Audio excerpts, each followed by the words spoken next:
এই যে আমার নামে আজকে একটা মামলা হলো, মানহানির মামলা। ওই ব্যক্তি চাঁদাবাজি করে, সন্ত্রাসী করে। এমন লোকের কোনো মান থাকতে পারে না, যার মান আছে তারই তো মানহানি হয়। মামলা করেছে আরেকজনকে দিয়ে, গোপনে গিয়ে হলে সাক্ষী হিসাবে উপস্থিত হয়েছে। এগুলাকে আমরা বলবো গুপ্ত। আপনি ঢাকা হাটে ফেল করেছেন, লিখে রাখুন জনাব আব্বাস। আপনাকে তারেক জিয়া এসে রক্ষা করেছে। তারেক জিয়া যদি এসে রক্ষা না করত, তাহলে আপনি মির্জা আব্বাসের ছুনোপুটিও আমরা ঢাকা হাটে খুঁজে পাইতাম না। হালে পানি আছে, এখনো বেঁচে থাকার সুযোগ আছে।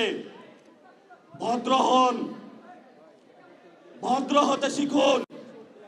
আমরা সভ্য সমাজে বসবাস করি। অসভ্য আচরণ করবেন না।